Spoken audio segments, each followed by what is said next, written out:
Well, James, each of your top three defensive ends you used, AK, Lucetta, and Nick, came in with a lot of prove this season. What have they accomplished through 3 games, and how do you think they've impacted overall your defense? Yeah, 3 games, it's hard to say right now. But in general, obviously AK's made some splash plays. He's been able to get pressure. He's been able to get a sack.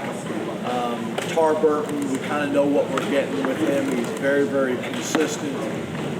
He's physical as anything.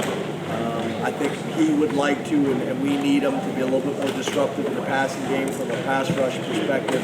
And Jesse, for a guy that really hasn't done a whole lot of this, has probably been a pleasant surprise. We thought he'd be pretty good, but you never truly know till you get out there and do it.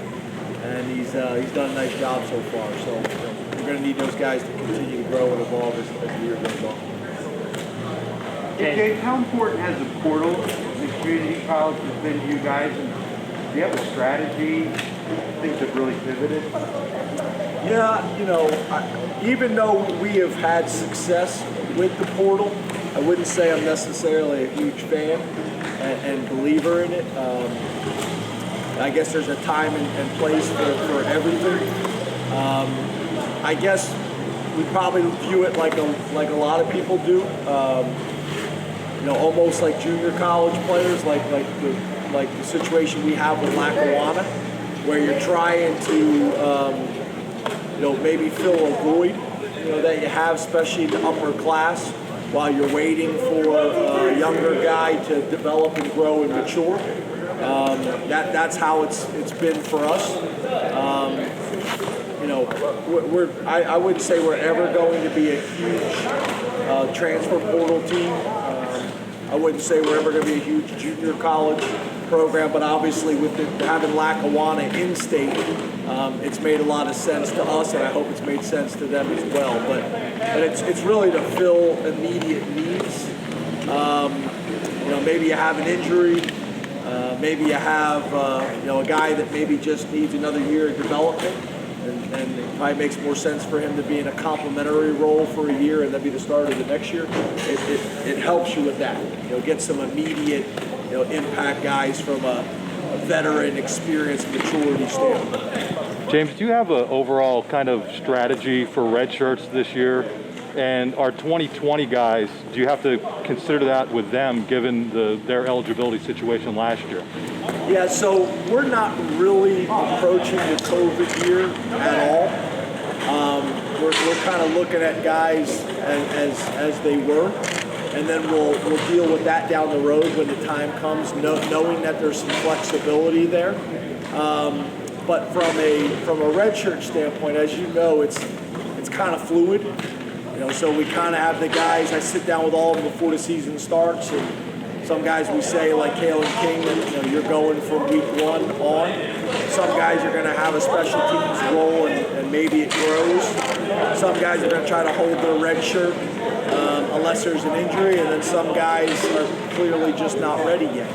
But that changes. Some guys at the beginning of the year that you didn't think were going to factor in by mid-season, they're ready to go either because they've improved or because there was an injury or a lack of production in front of them. So it could be a combination. So it's really very fluid, but we do track closely like how many games guys have played, because once they get to game 3, you have to make some decisions and be strategic, because you don't want to just burn a guy's year, and at the end of the year, you wish and they wish you hadn't.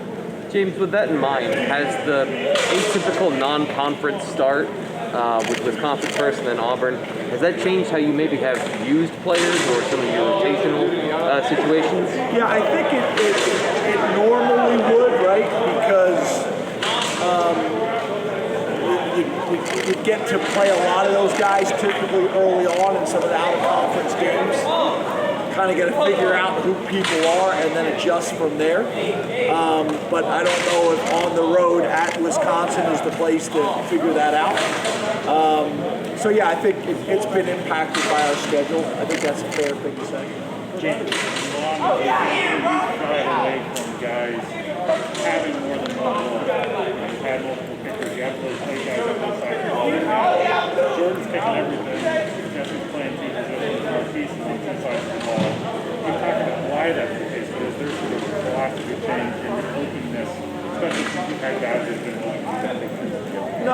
I think a couple of things. I don't think the philosophy has changed. I think you would prefer to have guys specialize. You prefer to have a punter. You prefer to have a field goal guy. You prefer to have a kickoff guy. Maybe a field goal and a kickoff guy, or two of those jobs. But you prefer to have guys specializing. So combination of need and skill set. So we have need. Obviously, losing Adisa changed things. I don't know if we'd be doing that, but losing Adisa changed some things. But we also have some guys that have the skill set to pull it off. I think it's the same thing with Marquise.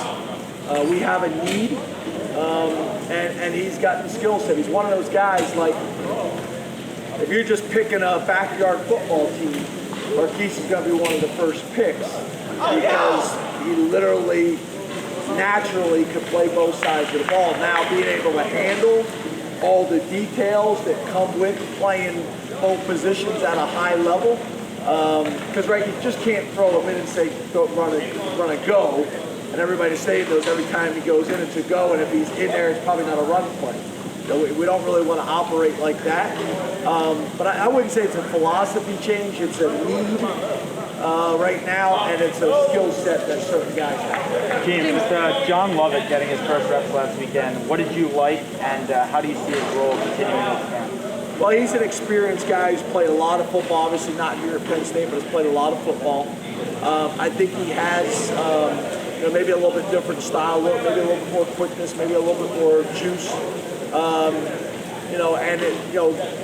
Like you mentioned, he goes in there against Auburn first playing time, and the moment wasn't too big for him at all. Again, back he's played a lot of football, in his college career so far. So I think you'll continue to see that as a kickoff return guy and as a running back. As he has success, he'll get more opportunity. What makes your red zone defense special this year? Your opponents are only like. I'm sorry, what makes your red zone defense special? Your opponents are like 6 for 11. Yeah, I think the first thing is we're doing a pretty good job of bend but don't break defense in general, and we seem to be able to make critical plays at critical moments, very similar to what you've seen with Redshirt. He's made some big plays at critical times. I think the other thing is people's playbooks shrink down there. We're pretty good against the run, especially in obvious running situations.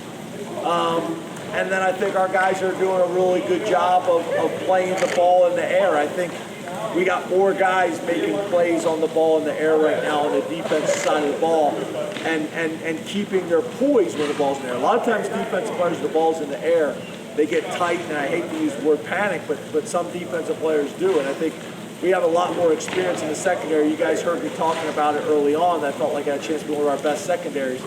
And they're just comfortable and natural, when the ball's in there. I think Joey Porter's play on the sideline, I think, was a really good example the other day. The ball was thrown behind him, and he used those go gadget arms that he got and that he has, and kind of got the ball out of there at the last minute.